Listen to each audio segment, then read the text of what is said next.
journal. Bénédicte Kanda. Madame, Monsieur, bonjour. Ravi de vous retrouver pour le journal de la mi-journée. Au sommaire, climat des affaires, le doing business devient business ready. Les actions du chef de l'État-fort Essouzou Gnassingbé en faveur du secteur privé ont favorisé le choix du Togo pour faire partie des 55 pays pilotes du business ready. 30 août 1969, 30 août 2023, il y a de cela 54 ans, Gnassingbé Eyadema, le père de la nation, lançait à Kpalimé un appel historique pour l'union et la paix. Que reste-t-il de cet héritage aujourd'hui? Dossier à suivre. La rubrique santé de ce mercredi nous alerte sur les risques de la consommation quotidienne du riz. Et puis en sport, Coupe du monde féminine de football, les éperviers dames des moins de 20 ans poursuivent les préparatifs. Elles seront face à la Guinée-Bissau.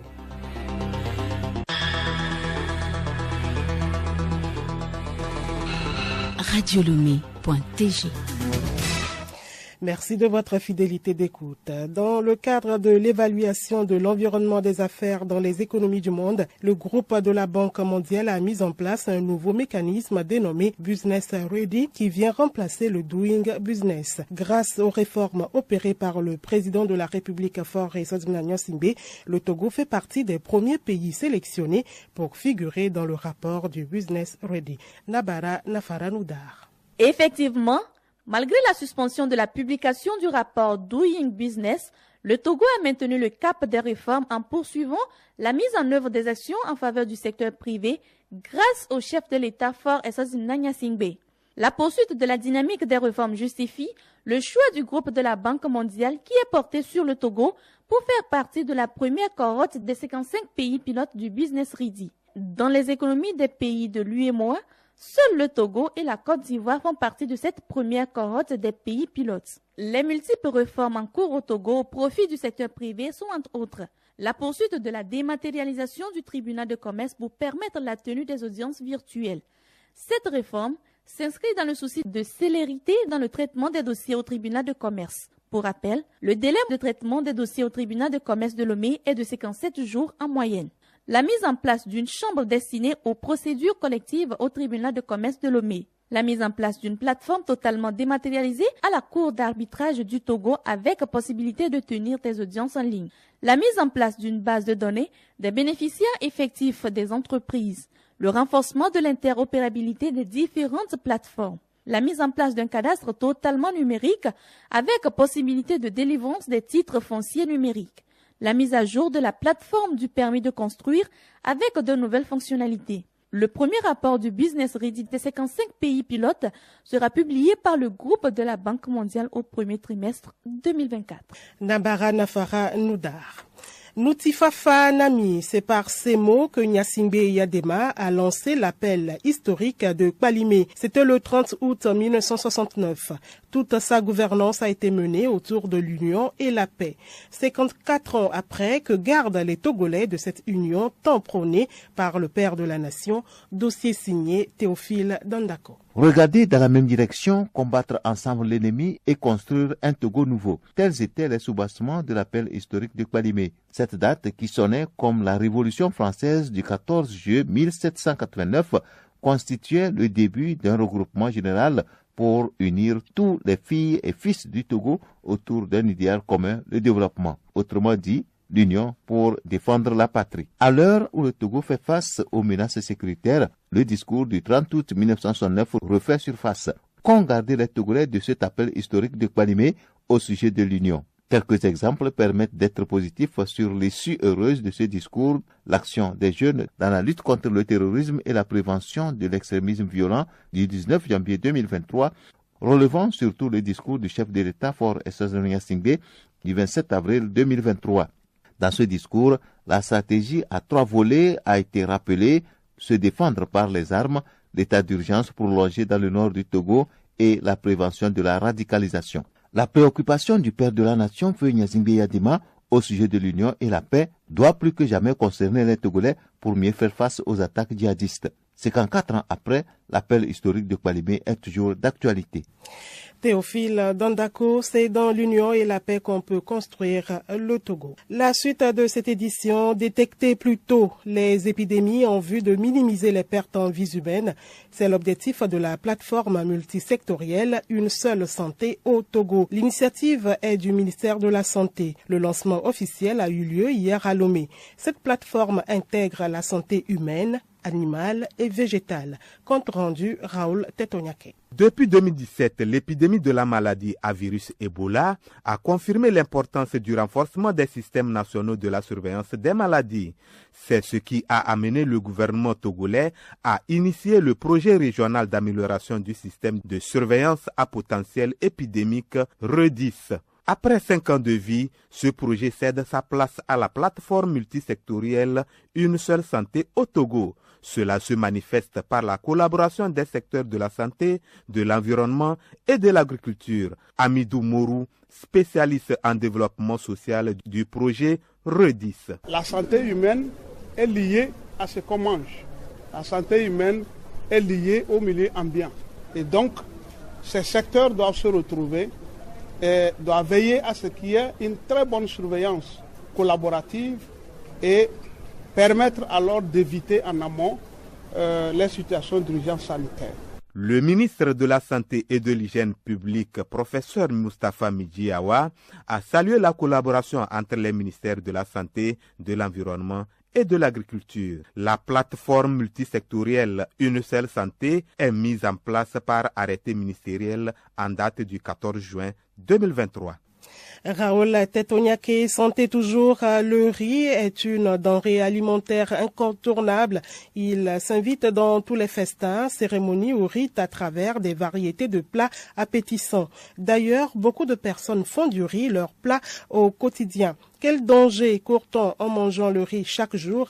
Alice Berthe Barandao nous en parle dans la rubrique Santé Plus. Le riz regorge des vitamines et des sels minéraux tels que le folate, la niacine, le magnésium et le sélénium, des nutriments qui sont importants pour le fonctionnement optimal du corps. Le riz est disponible et achetable partout, ce qui permet qu'il soit beaucoup consommé par de nombreux ménages qui l'associent souvent à des légumes, des protéines, des sauces et des épices afin de mieux bénéficier de ces 1000 saveurs. Toutefois, est-il conseillé de consommer régulièrement ou quotidiennement le riz? Ne court-on pas un danger? En tout cas, des chercheurs britanniques indiquent que manger trop de riz pouvait s'avérer dangereux. Ils ont mis en cause la présence d'arsenic, une substance qui augmente facilement le risque de maladies cardiovasculaires de 6%. Selon ces chercheurs, cette situation serait à l'origine de 50 000 décès par an. Ces chercheurs soutiennent encore que des travaux plus poussés devraient prochainement confirmer leurs premiers résultats.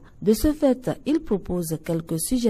Il nous conseille de préférer le riz paddy et non le riz poli. Le riz paddy est connu avoir des teneurs en arsenic plus faibles. En outre, l'apport nutritionnel du riz, en particulier le riz blanc, est lui aussi parfois décrié. Principalement constitué de glucides, il ne contribue pas pleinement à la gamme complète de nutriments nécessaires à une alimentation équilibrée. Le riz blanc est également dépourvu de son enveloppe extérieure, ce qui implique qu'il soit pauvre en fibres. Les fibres sont pourtant essentielles pour la santé digestive. Ainsi, pour profiter pleinement des bienfaits du riz, il est recommandé de l'intégrer dans une alimentation équilibrée comprenant une variété d'autres aliments sains.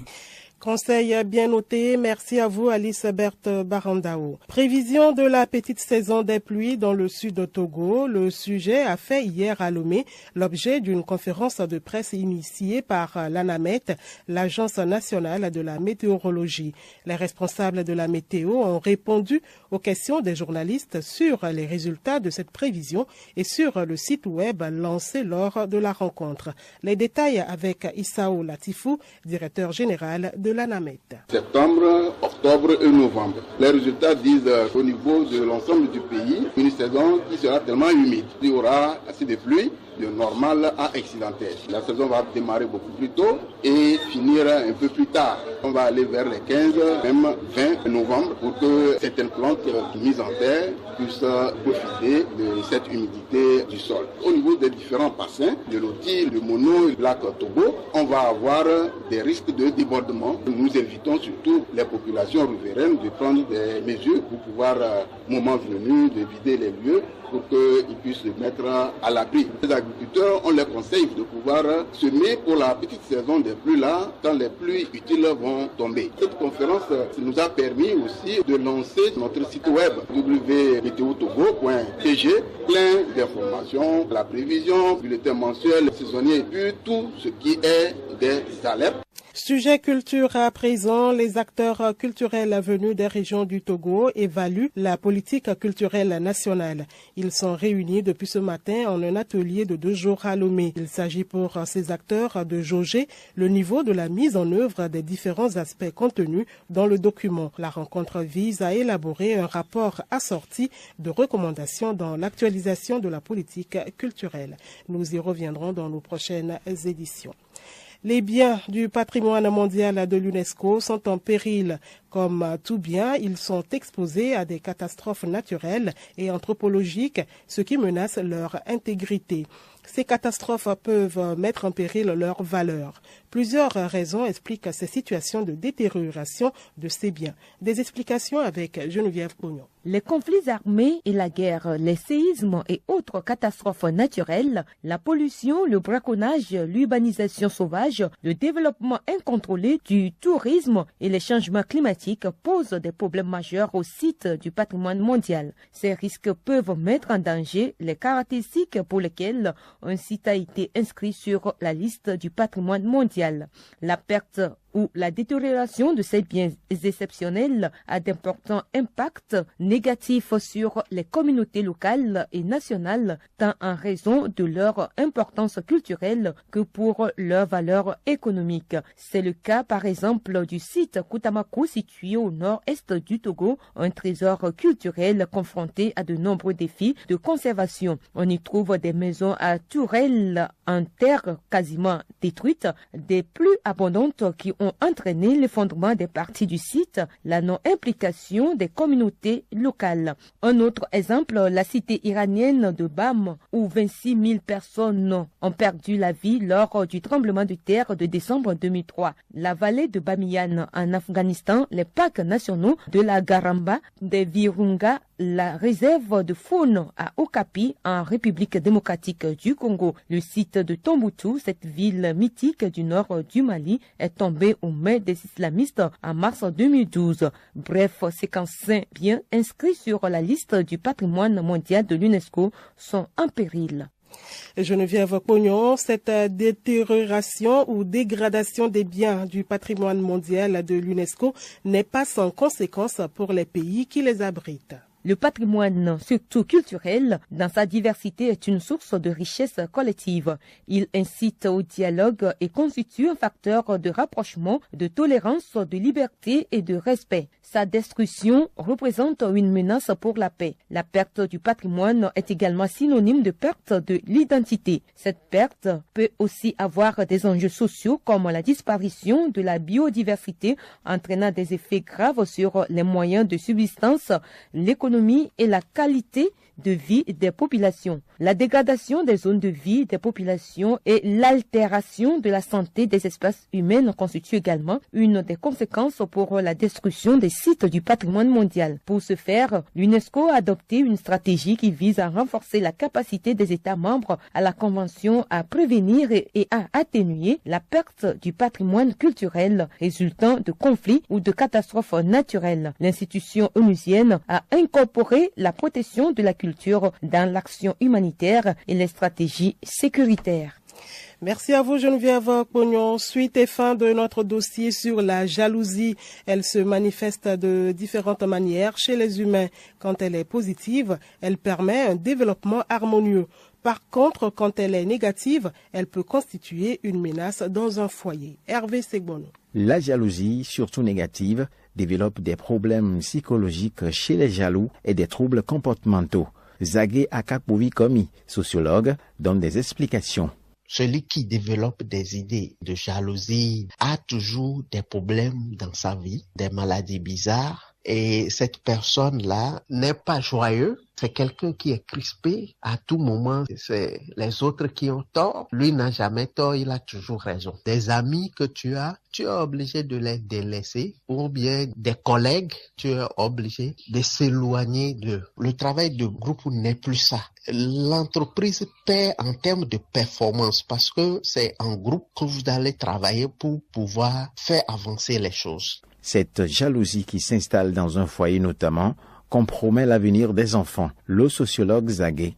L'homme, la plupart du temps, n'a plus cette envie-là de revenir à la maison rapidement et de voir sa femme. Parce que on se dit que dès qu'on rentre à la maison, il y a une femme jalouse qui attend à la maison et qui va encore déballer tout ce qui traverse sa tête sur sa personne. Les enfants de cette famille-là n'arrivent pas à avancer. Ça ne permet pas à l'enfant de s'épanouir et de devenir quelqu'un de bien dans la société. Être jaloux est naturel. Au regard des effets négatifs, il est souhaitable d'être jaloux positivement. Hervé Segbonou. Également dans l'actualité, un accident de circulation s'est produit hier nuit à Adidogomé, Dogonto, autour de 23 heures. Les dames qui se chargent de l'entretien des routes balayaient quand un conducteur qui roulait à vive allure n'a pas remarqué les panneaux de signalisation des balayeuses. Voulant dévier, le conducteur a percuté un motocycliste. Heureusement, l'accident n'a pas fait de mort, juste quelques blessures. Occasion d'appeler à la vigilance sur nos routes, éviter les excès de vitesse et respecter les feux tricolores. Cela pour notre propre sécurité. Situation confuse au Gabon, tentative de coup de force. Un groupe de militaires dit avoir pris le pouvoir. Déclaration faite sur la chaîne privée Gabon 24. Sport, début vendredi prochain des matchs des éliminatoires de la Coupe du monde féminine des moins de 20 ans. Les éperviers dames démarrent ces éliminatoires dimanche prochain. Elles seront face à la Guinée-Bissau au stade de Kégué à Lomé. Clarisse Tombité. Le sélectionneur Théophile Kpakpo-Koumi et ses filles préparent le premier tour qualificatif de la Coupe du monde féminine U20 de la FIFA Colombie 2024. Les Togolaises affrontent les Bissau-Guinéennes dimanche à partir de 16h au stade de Kégué. Notre objectif premier, c'est de franchir le cap du premier tour face à la Guinée-Bissau. Nous nous préparons sérieusement de la manière à atteindre notre objectif à travers notre efficacité, notre détermination dans tous les compartiments du jeu. C'est ce qu'a indiqué le sélectionneur Théophile Kpakpo-Koumi. Pour avoir participé au tournoi UFOA B en mai dernier, les filles ont désormais une idée des compétitions internationales et le sélectionneur peaufine les réglages dans ce sens. Une première séance d'entraînement a eu lieu le lundi au stade municipal de Lomé. Toute la semaine, elles vont poursuivre les entraînements avant le match proprement dit contre la Guinée-Bissau. Ces deux pays ont été tirés au sort pour s'affronter lors du premier tour des éliminatoires de la Coupe du monde féminine U20 de la FIFA. Les matchs aller et retour du premier tour se joueront en septembre. La CAF a retenu la période du 1er au 3 septembre pour le match aller et le match retour une semaine après. Le format des qualifications pour cette Coupe du monde féminine U20 de la FIFA se compose de 5 tours. Au terme de ces tours, seuls 2 pays africains iront à la Coupe du monde féminine des moins de 20 ans. Au total, 35 nations, dont le Togo, ont confirmé leur participation aux éliminatoires de cette Coupe du monde féminine U20. Merci à vous Clarissa Tombité. L'information insolite du journal pour terminer. En Italie, un passant sauve une enfant tombée du 5e étage en la rattrapant au vol. Le bon samaritain, qui est un banquier, marchait dans la rue avec sa compagne lorsqu'il a entendu des cris qui ont attiré son attention. Au dernier étage, une petite fille était en train de jouer sur le balcon de l'appartement de ses parents risquant de tomber. Un homme était déjà en train de mettre en garde la fillette sans succès.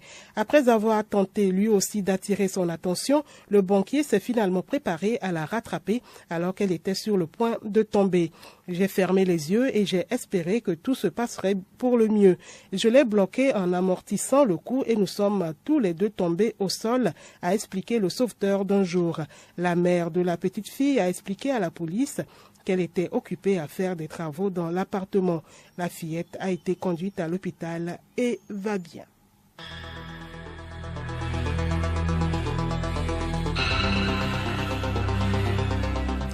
Madame, Monsieur, voilà, ainsi se referme cette édition de la mi-journée. Merci de l'aimable attention. Le rappel des titres. Climat des affaires, le doing business devient business ready. Les actions du chef de l'État fort et Nyasimbe en faveur du secteur privé ont favorisé le choix du Togo pour faire partie des 55 pays pilotes du business ready. 30 août 1969, 30 août 2023, il y a de cela 54 ans, Nyasimbe Yadema, le père de la nation, lançait à Kpalimé un appel historique pour l'union et la paix. Vous avez suivi dans ce journal un dossier sur l'héritage laissé par feu président Nyasimbe Yadema. La rubrique santé de ce mercredi nous a alerté sur les risques de la consommation quotidienne du riz. Et puis sport, Coupe du monde féminine de football. Les éperviers dames des moins de 20 ans poursuivent les préparatifs. Elles seront face à la Guinée-Bissau. Passez un très bel après-midi à l'écoute de nos programmes.